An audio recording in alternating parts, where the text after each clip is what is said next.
Hello guys, last class में हमने combination of resistors किया था और उम्मीद है आपको सारी चीज़ें समझ में आ गई होंगी। अगर ना आई हो तो फिर मैं हूँ यहाँ पर, ऐसे पूछ सकते हो। बिना पूछे तो मुझे पता नहीं चलेगा कि आपको नहीं समझ में आ रहा है। पूछे तो मुझे पता चल जाएगा, फिर मैं आपको और अच्छे तरीके से समझा दूँगा या किसी और तरीके से समझा दूँगा, ठीक है। फिर भी ऐसा जूम कर लेते हैं कि आप वो चीज़ समझ चुके हो। नहीं समझो तो एक बार गो थ्रू कर लो, फिर यहाँ पर आने वीडियो देखने के लिए, क्योंकि इस वीडियो को मतलब हर वीडियो आपस में दूसरे से लिंक है। हो सकता है मैं कहीं का फॉर्मूला यूज़ कर लूँ, फिर आप फंस जाओ कि सर ये कैसे आया। तो मतलब आज की क्लास को पढ़ने के लिए आपको पिछली क्लास का पता होना चाहिए। अंटिल अनलेस आपको पिछली क्लास का पता है तब तक आप आज की क्लास को पढ़ने के लिए लीगल नहीं है, ठीक है। आज हम करने वाले heating effect of electric current. तो पहले समझते हैं heating effect of electric current है क्या। तो समझिए, शुरू करते हैं। देखो, आपने कभी पंखा चलाया होगा, तो पंखा चलने के बाद अगर पंखे को बंद करो तो गर्म हो जाता है, टच करोगे तो क्या होता है, गर्म हो जाता है। टीवी चल रहा होता है, टीवी के कुछ पीछे वाले हिस्से को अगर टच करोगे तो गर्म हो जाता है, ठीक है। ऐसे ही बहुत जगहों पर हमने देखा है कि जब भी किसी चीज़ के अंदर से करंट ट्रेवल करता है, वो करंट फ्लो करता है, तो थोड़े टाइम बाद वो क्या होता है, गर्म हो जाता है, गर्मी पैदा होने लगती है उसमें। इस चीज़ को हम क्या बोलते हैं, heating effect of electric current, ठीक है। अब दो सवाल कि heating effect of electric current क्यों होता है, मतलब हीटिंग इफेक्ट प्रोड्यूस क्यों होता है, और दूसरा सवाल ये कि क्या हीटिंग इफेक्ट का कोई फ़ायदा है या हीटिंग इफेक्ट का सिर्फ नुकसान है। तो शुरू करते हैं अपना आज का प्रोग्राम। पहला सवाल है हमारा कि हीटिंग इफेक्ट क्यों होता है, why heating effect is produced. तो लेट्स सी। अब ध्यान से सुनना, जो इलेक्ट्रॉन्स हैं वो कंडक्टर के अंदर से ट्रैवल करने की कोशिश करते हैं। मैंने बताया था कंडक्टर क्या करता है, अपोजिशन पैदा करता है। अगर कंडक्टर ज़्यादा अपोजिशन पैदा करेगा तो जो इलेक्ट्रॉन है वो ज़बरदस्ती ट्रैवल करने की कोशिश करेगा, टकराएगा। तो टकराने की वजह से जो इलेक्ट्रॉन के अंदर जो एनर्जी वो लॉस होती है वहाँ रह जाती है, जो कोलिजन्स होते हैं उसकी वजह से हीट प्रोड्यूस होती है। तो ये था कि हीट क्यों प्रोड्यूस होता है, ठीक है। अब ये हीट प्रोड्यूस का कोई फ़ायदा है या नुकसान है। तो भैया आज जब तक हमें पता नहीं था ना कि heating effect of electric current का यूटिलाइज क्या है, तब तक तो नुकसान ही था कि हम लोग जलाना कुछ करना कुछ चाहते हैं और वो हीट प्रोड्यूस होकर हमारी एनर्जी क्या हो रही है, वेस्ट हो रही है। लेकिन आज के टाइम में क्या है कि हमने सॉल्यूशन ढूंढ लिया, हमने कुछ ऐसे डिवाइसेस बना लिए that are based on heating effect of electric current. For example heater, heater में हम चाहते हैं कि हीट प्रोड्यूस हो इलेक्ट्रिसिटी का इस्तेमाल करके। तो भैया heating effect of electric current बहुत यूजफुल है बहुत जगहों पे। और आज हम बेसिकली हम पढ़ेंगे heating effect of electric current के बारे में थोड़ा सा। तो देखते हैं हीटिंग इफेक्ट क्यों प्रोड्यूस होता है इसके बारे में थोड़ा सा मैं लिख देता हूँ, समझाता हूँ।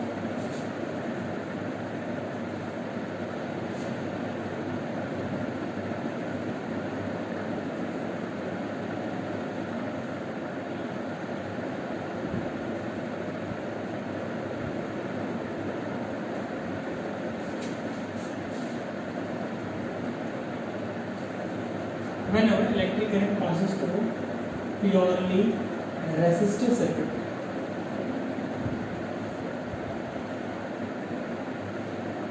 then energy of source is dissipated in form of heat energy। ये जरूरी नहीं हीट एनर्जी को बिल्कुल लाइट एनर्जी भी हो जाती है, dissipated in form of heat energy. This is known as heating effect. भैया हीटिंग में एनहाविया में आता था हीटिंग इफेक्ट ऑफ इलेक्ट्रिक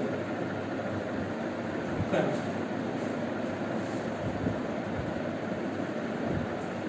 ध्यान रखिएगा, whenever electric current passes through a purely resistive circuit, the energy of source is dissipated in form of heat energy, electric current. देखो यहाँ पे एक ही बात आपको समझनी है, वो ये कि प्योरली रेसिस्टिव सर्किट क्या है। प्योरली रेसिस्टिव सर्किट का मतलब होता है एक ऐसा सर्किट जिसमें सिर्फ रेसिस्टर्स जोड़ रखे हैं, ऐसा सर्किट जिसमें सिर्फ रेसिस्टर्स जोड़ रखे हैं। तो जब सिर्फ रेसिस्टर्स जोड़ के रखेंगे ना, तो जो तुम्हारा सोर्स है, सोर्स में तो पोटेंशियल डिफरेंस जो प्रोवाइड कर रहा है, बैटरी सेल जो भी है, तो जब वो हीट अपनी एनर्जी देता है तो इंस्टेंट करंट वो एनर्जी कहाँ खर्च हो रही है, हीट प्रोड्यूस करने में। तो ये चीज़ क्या कहलाती है, heating effect of electric current. Next is अपना मैथमेटिकल एक्सप्रेशन।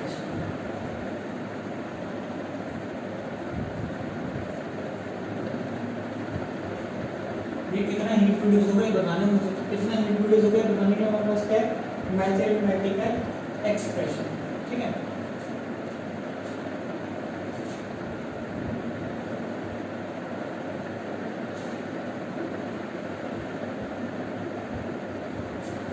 पोटेंशियल को ईएमएफ भी बोलते हैं, बुक्स में ईएमएफ दे रखा होगा, पोटेंशियल आपके लिए लिखा क्योंकि आप पेपर हो तो ईएमएफ क्या भी आपकी क्लास में यूज नहीं हो, बाद में यूज होगा। सोर्स ऑफ पोटेंशियल बी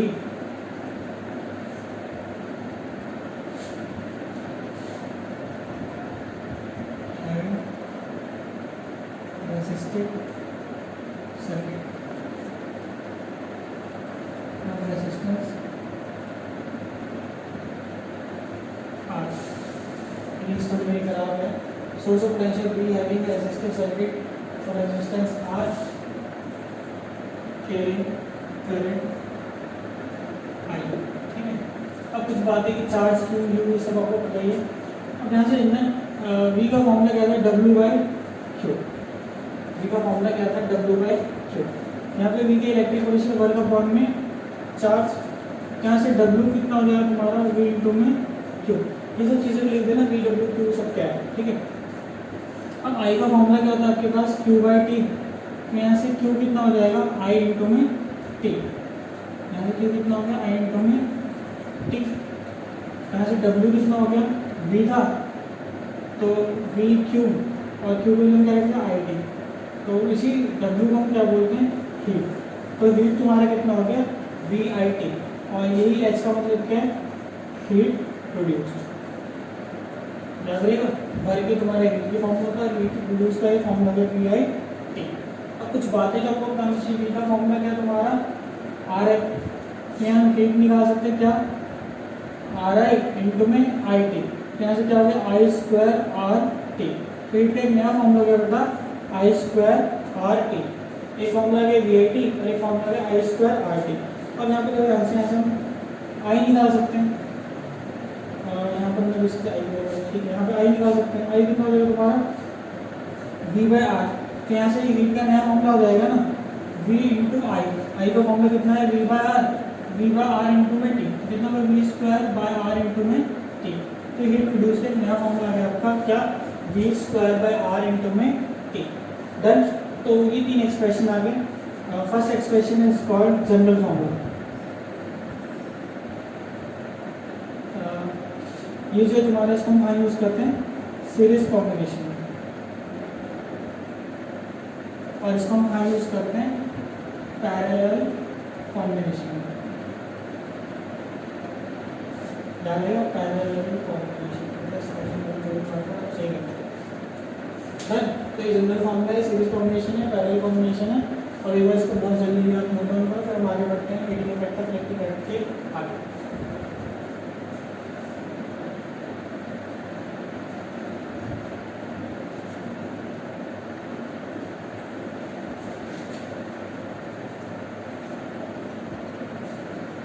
आपने नोट डाउन कर दिया था आगे।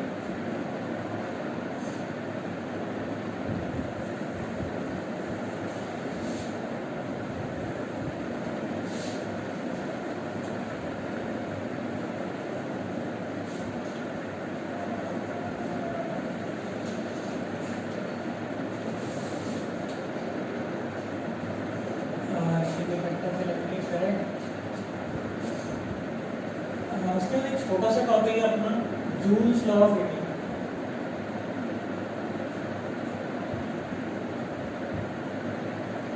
इसका मतलब तो आप निकाले होंगे क्या, जूल का नियम।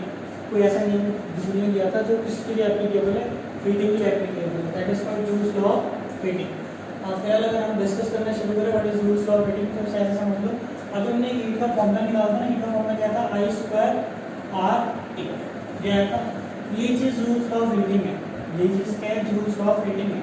जूल ने क्या कहा था, heat produced is directly proportional to, heat produced is directly proportional to square of electric current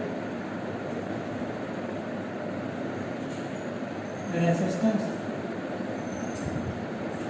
and time for which current flow. तो भैया ये कुछ बातें थी, हीट के दो फॉर्मूले भी आ गए, square R T V I T V square by R into में टी। अब ये कुछ बात आपको याद रखनी हो, ये इसकी ऐसा यूनिट क्या होनी चाहिए, जूल। ठीक है, अदर देन कभी कभी यहीं ऐसे देखो केजे किलो जूल, इसका मतलब होता है 1000 जूल। याद रहेगा, सब में यूज होगा, इसमें आपको बता दिया कि कहीं पे जूल है तो जूल चाहिए, किलो जूल लिखा था, ऐसे ही आप इसे लिख सकते हैं। तो ये होगा हीट प्रोड्यूस इसके अलावा आपको और क्या बता रखना है, हाँ कि हीट प्रोड्यूस कैसी क्वांटिटी है, स्केलर क्वांटिटी है। डन। तो ये सब बातें आपको नोट डाउन करनी चाहिए, जल्दी एक बार नोट डाउन करके हम आगे बढ़ते हैं। नोट डाउन कर लिया होगा।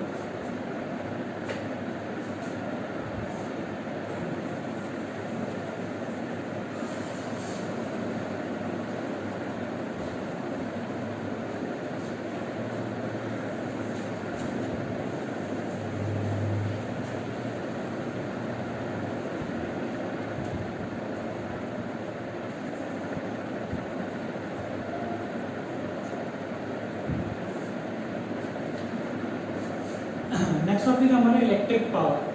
पावर क्या होती है, ये वाली पावर होती है। पावर का मतलब होता है पर यूनिट टाइम में कोई चीज़ कितना वर्क करती है। तो आपसे जो पूछते हैं इलेक्ट्रिक पावर क्या है, तो पावर वही पावर है, कुछ की rate of doing work is पर पावर।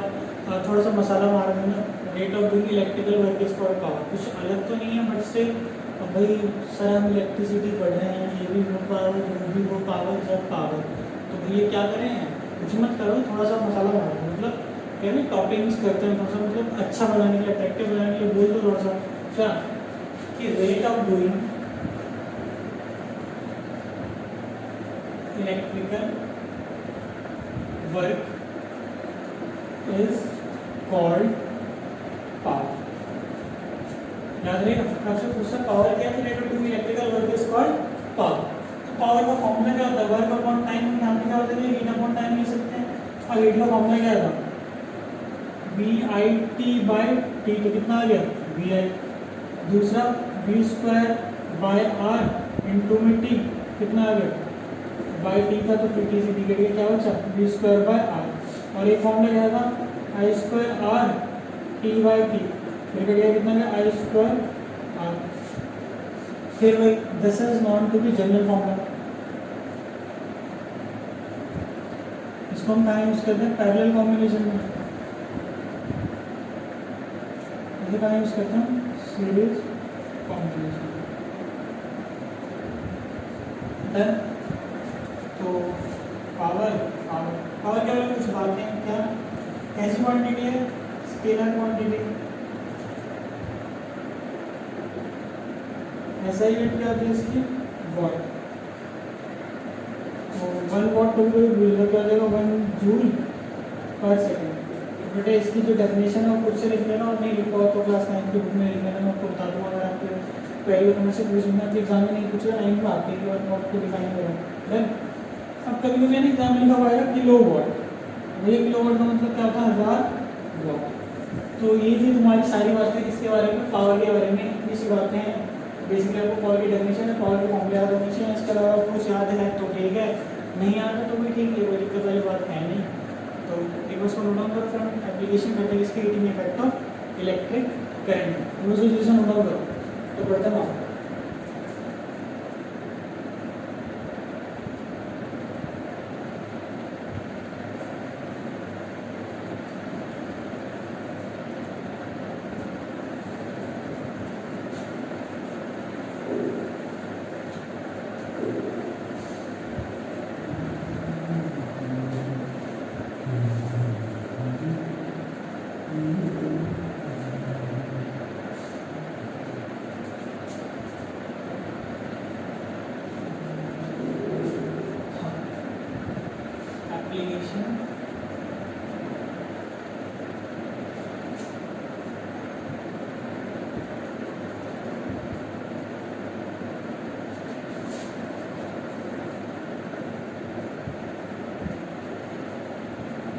यार तो मैंने भी राइटिंग को लेकर सवालात्मक खड़े करना कोशिश कर रहा हूँ अच्छी हैंडराइटिंग बनाने की। मतलब मैं समझाता हूँ तुम्हें ये राइटिंग ये मैंने बना रखे हैं, मतलब मेरी बेस्टेस्ट राइटिंग है, इससे बढ़िया राइटिंग तो मैंने जिंदगी में कभी बनाई नहीं। मतलब बचपन में भी लोग कहते थे कि अगर तू थोड़ा बहुत पढ़ लिख जाएगा तो डॉक्टर ही बनेगा, तो राइटिंग के हिसाब से मतलब ऐसे नहीं टॉन्ट होता है, टॉन्ट में कहते थे क्योंकि राइटिंग में देख के लगता है कि तू डॉक्टर ही बनेगा, पढ़ता लिखा तो मैं कहा नहीं, पर आपको राइटिंग देखी लगता है तो डॉक्टर बनेगा डॉक्टर। तो यार समझ जाओ तुम जो बंदा डॉक्टर बनने वाला था उसकी राइटिंग कैसी होगी। खैर उम्मीद तुम्हें समझ आ रही होगी, इसलिए मैं बोलता भी हूँ अगर कोई चीज़ तुम्हें दिखा लिखने में कुछ समझ नहीं आ रहा क्या लिखा हुआ है तो वॉइस पे ध्यान दो। वॉइस में तो सही बोल रहा हूँ ऑब्वियस सी बात है, ठीक है। चलो बढ़ते हैं आगे। हमारा टॉपिक है heating effect of electric current का यूज़ क्या है। तो बहुत सारे यूजेस हैं, मैं 2-4 डिस्कस कर लेता हूँ। पहला है हीटर, गीज़र, टोस्टर। तीनों के तीनों में क्या होता है, हम एलॉय यूज़ करते हैं, नाइट्रोम वगैरह के एलॉय यूज़ करते हैं।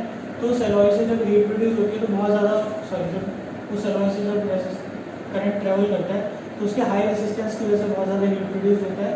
तो हीट प्रोड्यूस होने की वजह से गर्मी पैदा होती है। दैट गर्मी is use to do so many things, आपको पता ही है। गीज़र हाथ से नहीं काम होता है, हीटर पानी को गर्म करता है और टोस्टर भी ब्रेड को पकाने का काम होता है।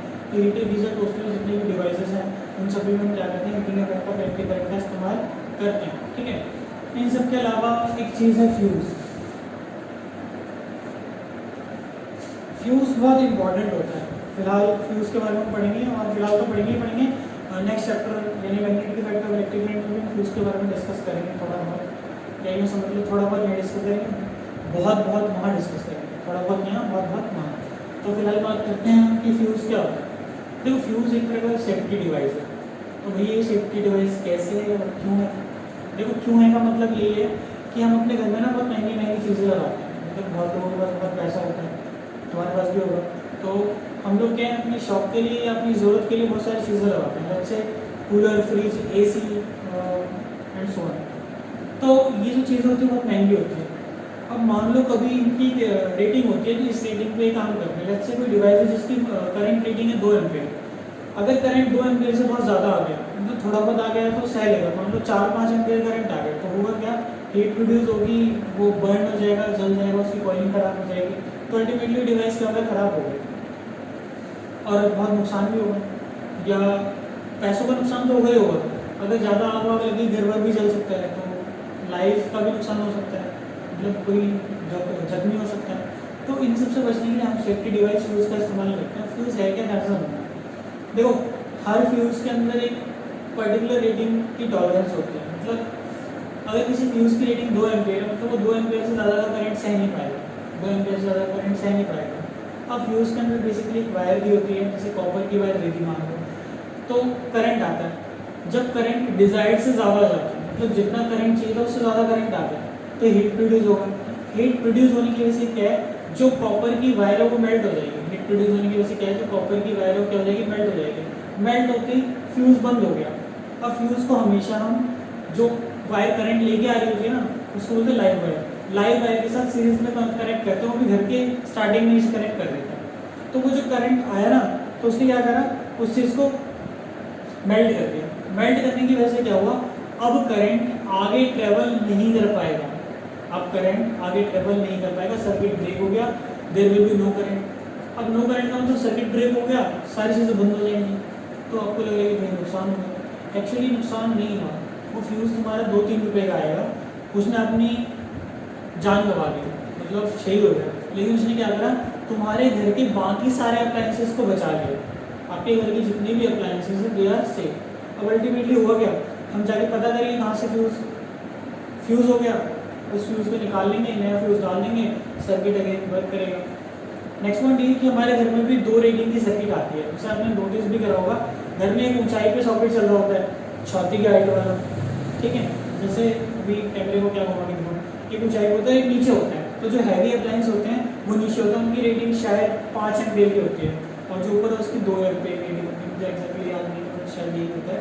नीचे वाले की रेटिंग ज़्यादा होती है, ऊपर वाले की रेटिंग कम होती है। तो इसलिए दे रहता है कि जो हैवी अप्लायंस है उनको नीचे वाले में लगाते हैं, और जो कम पावरफुल अप्लायंस है उनको ऊपर वाले में लगाते हैं, ठीक है। तो ये है तो हमारा पूरा heating effect of electric current. उम्मीद है आप सभी को समझ में आ गया होगा। तो थोड़ा सा रह गया चैप्टर खत्म कर लेते हैं, अगली क्लास में न्यूमेरिकल शुरू करेंगे। तो अगली क्लास तक पहुंचने के लिए आपको अब तक चैप्टर में जितनी भी थ्योरीज मैंने पढ़ाई है ना, वो सारी थ्योरीज तुम्हारे मानस पटल यानी दिमाग में होनी चाहिए। साथ ही साथ फॉर्मूले भी सारे याद होने चाहिए, और सिंबल्स का भी मतलब पता चलेगा। आपने यहाँ देखा यही बराबर आ रहे हैं। अब ये पता नहीं आर क्या एग्जाम में रहेगा, रेजिस्टेंस या रेसिस्टिविटी। आपने रेसिस्टिविटी को उठा के आर पर निकाल दिया, सोचा आर से रेसिस्टिविटी, आर से आर नहीं रखा है, तो बस ऐसा कुछ घबलेबाजी मत करना प्लीज़। पढ़ना कि रेसिस्टिविटी क्या है, रेजिस्टेंस क्या है, ये सब पढ़ोगे ना तभी न्यूमेरिकल कर पाओगे, ठीक है। नेक्स्ट टॉपिक की ओर बढ़ते हैं। हमारा नेक्स्ट टॉपिक है हमारा commercial unit of electric current.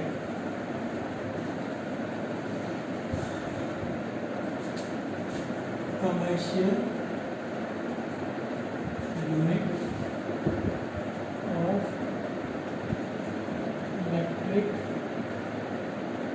Current वो होता है तुम्हारा 1 किलोवाट आवर। इसे हम 1 यूनिट भी बोलते हैं, और इसकी वैल्यू कितनी 3.6 इंटू 10⁻⁻19 तो ऊपर है 10⁻⁻19 जूल। ये मेरी बात क्या होता है, ये राइटिंग में आपको बताऊँ 1 यूनिट बोलते हैं। घर में जो बिजली बिल आता है ना यही आता है, ठीक है। अब याद हमेशा रखना, अगर कहीं पे 1 किलो वाट है तो ये 1000 वाट है, पावर है। अगर कहीं आवर दे रखा है तो ये क्या तुम्हारी एनर्जी, याद रहेगा। अगर आर है इसके आगे लगा हुआ, एच है इसके आगे लगा हुआ तो एनर्जी, और एच नहीं है तो भैया ये क्या है, पावर है, ठीक है। एक फंडा और देख लो, इलेक्ट्रिसिटी बिल, इसका मतलब तो नंबर ऑफ यूनिट्स इनटू में रेट।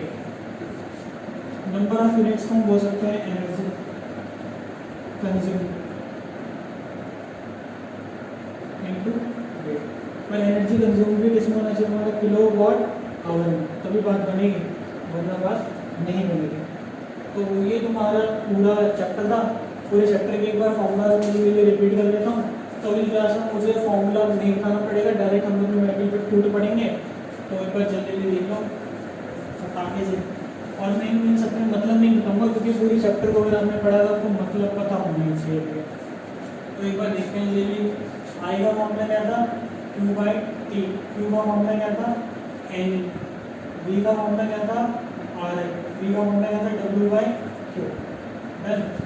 1 2 3 4 मामले दिए हुए। R सीरीज का मामला क्या था, NR या R1 + R2 RN। R parallel का मामला क्या था, R/N या 1/R parallel is equals to 1/R1 + 1/R2 + 1/R3 dot 1/RN। Then R का मामला क्या था तुम्हारा, ρL/A। अब आ जाओ heating effect of electric current में।